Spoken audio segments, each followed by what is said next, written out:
Next topic is transition periods or transition moments. We'll be diving into transition moments that happen within a 24-hour basis, within a week, within a month. And I think it's also interesting to talk about what happens in a month. And the point of this discussion is to try and say, what if it's cloudy, rainy, dark, sunny? It's not, every day is different. Some days can start off really sunny, some days can then become very dark. What happens with the plants? What happens with pests, diseases, natural predators? I think a very interesting topic, and I'd like to start with the smaller first and then go bigger from there. So within the 24-hour basis, so think of a cloud coming before the sun, or maybe a drastic temperature drop somewhere during the day. What are your experiences, René? Well, I think we can reflect on what's happening in the last few weeks. We almost touched 20 degrees 1 or 2 weeks ago, and I think also for the Canadian it goes very high, can go very low, even to almost frost temperature at it, even went below frost temperature last night. But especially the transition in energy load. If you look at the plant as an ecosystem, outside it can transfer from low to high more by nature, but in a greenhouse things can go way faster. So if you have until, let's say, 10 a.m. or 11 a.m. cloudiness, even maybe some rain showers, every is cold, every sort of you have to activate by heating, and then suddenly if you get the sun out, then the whole thing will flip upside down, because then suddenly the transpiration needs to be like maybe a tenfold suddenly, while the roots are maybe not that active yet. So they have to act like preferably in seconds or minutes, but well, the fact is they are in a substrate that takes time, that there's a certain volume that needs to be warmed up, the capacity needs to ramp up, and that we can read that from the plant temperature, for example, that if you have a sudden change, it can take easily 15 to 30 minutes before the plant is like balancing that act again to the new situation. Meanwhile, the head temperature is too high, the vapor pressure difference is too high, and that's where you have to try to dampen things down, and that's also, I think, where the more you get into the risky zone, that's where like coatings and quality of light matter very much. Yeah, also water strategy or irrigation. Yeah, So you see that when the weather is on off or changing, or even when you have mist instead of sun, there are certain moments that you have to be aware of, and not to immediately do big different actions, but always in small steps, because how the light is now all of a sudden there and all of a sudden not there, that's maybe a really big impact, but it's a short impact. So you have to always think of that in your computer, not make really big changes, wait for a longer time to start making changes with your screens or with your ventilation. So the thing is that in the past everything was transparent, but you see that the development of diffusity in glass, that you had more balanced light because of that. So when you have cloudy weather, the diffused glass, the diffusity, double plastic layers is already making the light levels more balanced. And you see huge differences with that, that your plant the sap flow is not stopping, but it is slowing down, and then it's repeatedly going up again, and it costs less energy. So these things are like a very large ship. You cannot just stop a large ship from going. No, so that's the thing. That's the thing. Yes, and it can be, and a difficulty can made really quick. I always look for myself, if I go out in the sun in February, and I can sit in half an hour in the sun enjoying the light, but if I forget to use my sunscreen, I get sunburned. And that's always the same like with plants. If you open your screens out of the winter and you think, my plants are able to handle all the light, and you don't watch what your plants are doing, you have damaged fruit or damaged leaves, or something is going to happen. So you always need to be aware, especially if you come out of winter, but during the season and during daytime We see also that when you come from a low level light situation to higher light or sudden high light, Also, like for example, if you have movable screens, we close the screen earlier at a lower threshold in the beginning of the year as that we do towards summertime, because also the plants, they evolve with higher light. They can handle more, they can use it more efficiently, and that way the thresholds to start using a movable screen differs from the moment per season. Can you repeat that again, please? So if the plant is not used to any light, has never seen a quantity of Coming light out of the winter. coming out of the winter, we already sometimes close the screen very early at a low threshold, let's say 600-700 watts in sweet peppers, while normally towards summertime you tolerate much more light, so you at those levels you don't close because you want more light and the plant can handle it in a better way because it's used to it. And also we don't want to treat the plants like babies. You have to educate them, train them, that they will be more self-sustaining. Stronger. Stronger, but also the rooting system. The thing is that's so we have certain different weather conditions changes. So here we have a lot of cloudy weather, particularly in spring.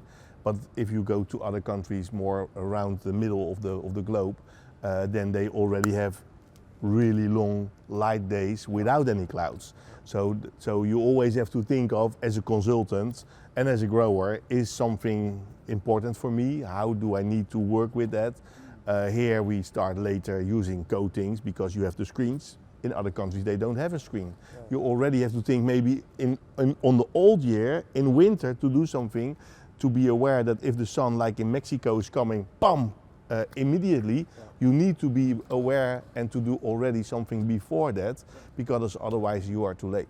Right, yeah, okay. So we talked about the 24-hour changes, or changes within a 24-hour period, and we were already stepping out to no problem, but no problem. If you look at pest diseases, right, I wanted to ask, like the plant processes, of course it can help on a good day. The biology gets on better to control the pests compared with a cloudy day, but one day doesn't make a big difference. One day doesn't make that big of a biology is all about the long term, building up this balance, and if one day is of course with a cloudy week you can see the difference.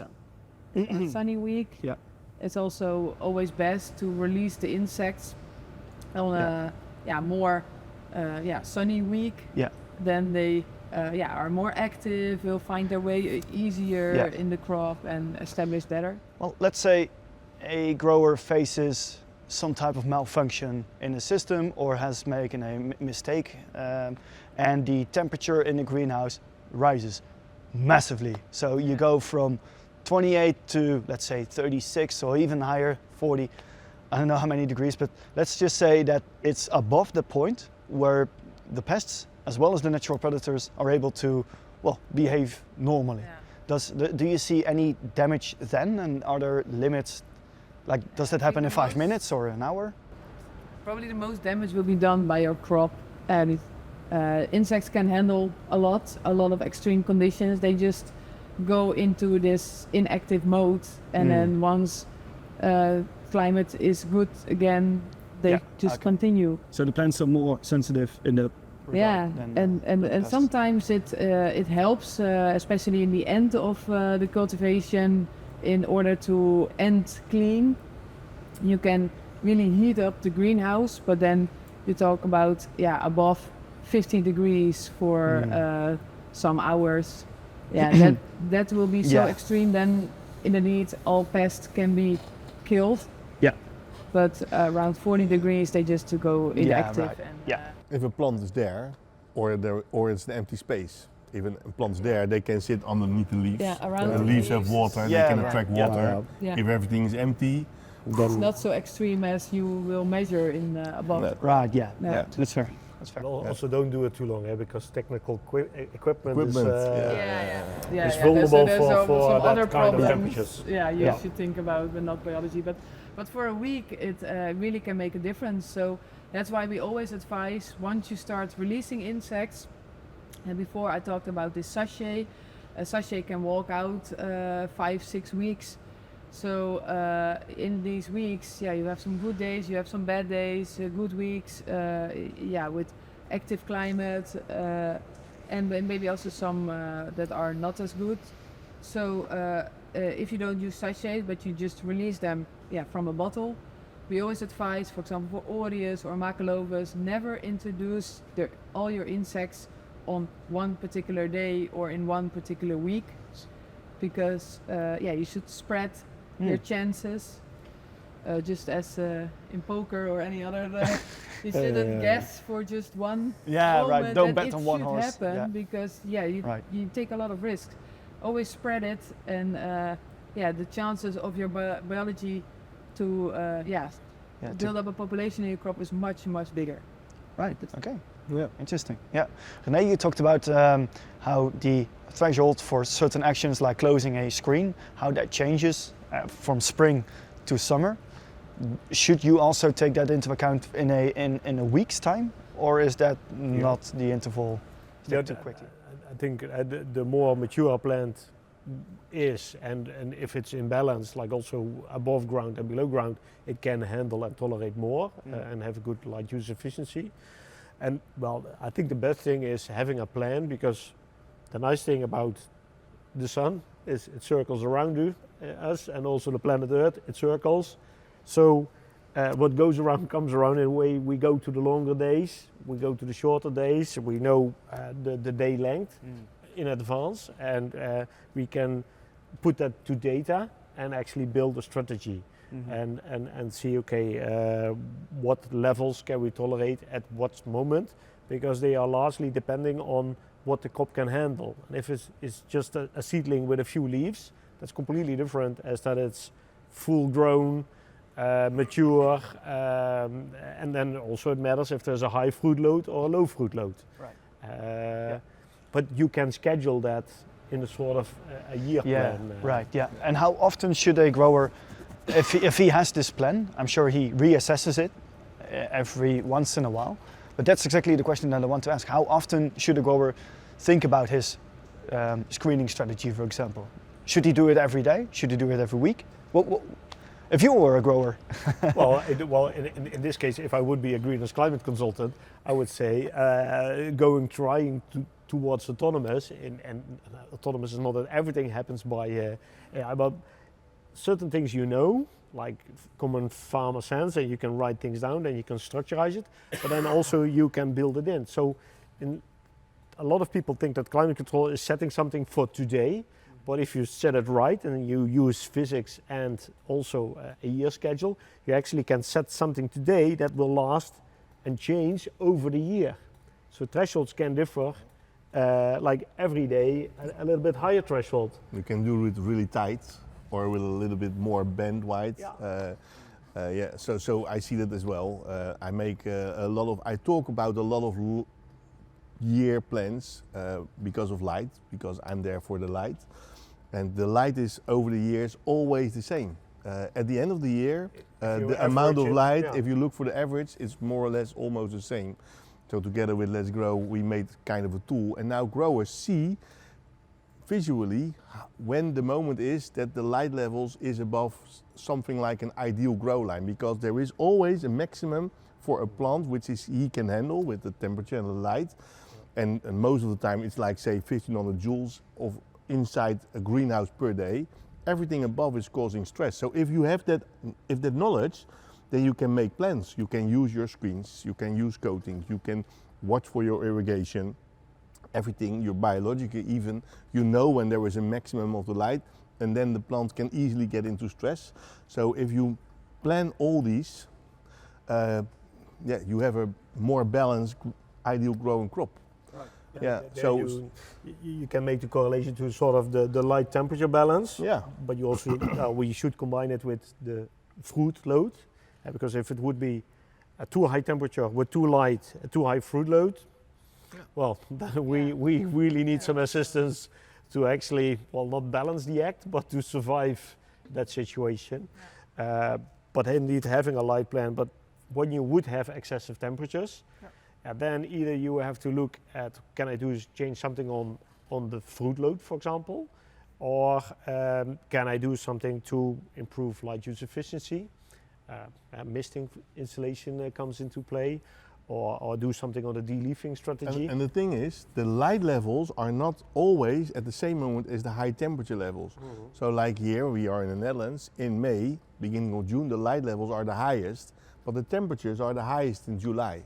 So you need to focus on what is my goal, what do I have to aim for? Is it the temperature or the light?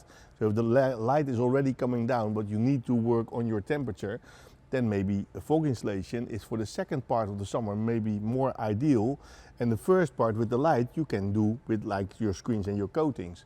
So if you talk with us more, and we inform you well with all the partners within Plant Empowerment, you will see that you get more pieces of the puzzle to get your mind straight in what can you do to optimize your climate inside during the year.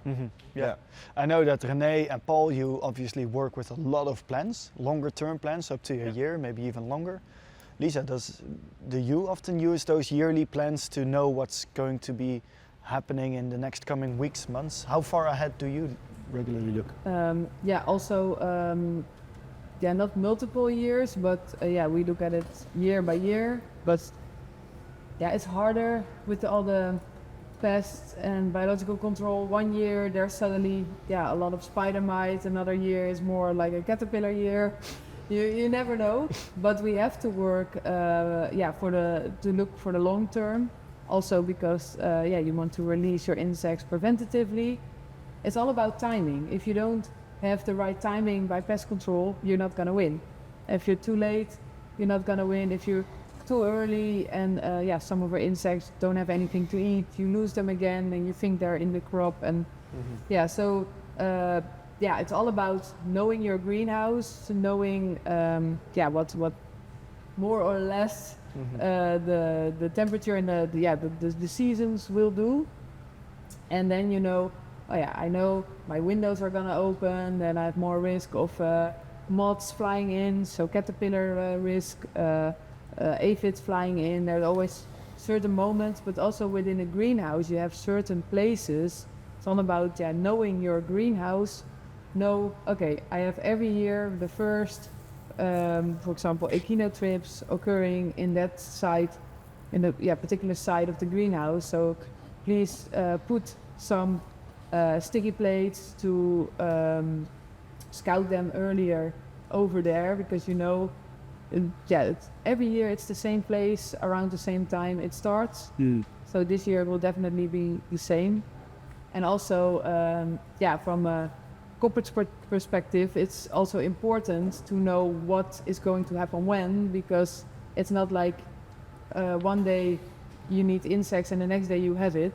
We need some time also to rear those insects. So we need also a planning for every grower, more or less, because we have this lead time you're working with. What I'm hearing is quite conflicting in a way that you say basically every year is different. Not one year is the same as the next year, but at the same time you reflect back on what happened in the past to kind of know what pests and diseases and where to check for them, what to expect. You try to predict it, but it will never go as you predicted, but chances are slightly bigger. So that's the only thing you can work with. It's more like you always want to start basic. So with in our way, you know that the light is coming. So if you like the glass, if you make the light diffuse, you know that you help the plant, basic wise. If you know that you finally will get whitefly, so you normally start spreading the encarsias, at least they did in the past, from a certain week, every week, until you notice whiteflies. And in every part of what we do, there is always some kind of basic you need to do, so you know that is going to happen. And then you're going to make a plan more specialized per greenhouse, per client, per region in the world, that you say, okay, I'm going to tweak this, I'm going to tweak that, and that you cannot call today for a big order for tomorrow. You always need to plan ahead. That's why the tools and the plants are so important that in this time of year nobody has any, not too much in stock. You plan per region, per client, so people need to be aware. And scouting, sensor technology, that is so important wherever you go. Being aware what is happening in your greenhouse. Yeah, we'll also dive more into those practical tips and tricks later about scouting. But that's really important. Maybe another question that I wanted to ask, I think Lisa, I imagine that you have a lot of data about when certain pests are getting there. Maybe you don't have the data from growers themselves about exactly how many moths or how many caterpillars are counted, but I can imagine that you guys see a huge rise in production for certain products that attack aphids, for example. Yeah. So you also... Yeah, that kind of data we have. Still, it doesn't give the... you don't have an insurance... no, that's going to happen that week specifically. The shorter you get, the harder it gets. Like now we had a couple of sunny weeks, and a lot of growers are already facing spider mite. But last year we also had some sunny weeks around this time, and then the spider mite in general occurred later on. Yeah. So it's not always possible to say, oh, this happened because of this or because of that. But we know, we have the data. We always know spider mite. Everybody is going to face spider mite. Well, in Europe or the Northern Hemisphere between week 10 and week 20. There's no grower that's not going to face them. So that is as far as we know. And how high the peak is going to get or in which week exactly, we never know. No, but it would be good because we mentioned, and I agree with Paul, you have to start somewhere. Start with the basics. Yeah. So you know that in week 10 to week 20, and I don't know if it's going to be week 13 or 17. Yeah. But somewhere in that range, it would be really helpful to also help growers, I think, with a basic approach. Then they can also see for themselves what kind of tools to expect. So should tell their scouts also, please, around this time of the year, look for spider mite. Yeah. Or from week 15 on, everybody's going to put their windows more open. Please look for caterpillars. Yeah. I think you have a timetable of that somewhere, right? We can add this to this to the course. Okay. Yeah. All right. I think that's it, guys, for this topic. Thank you. Please.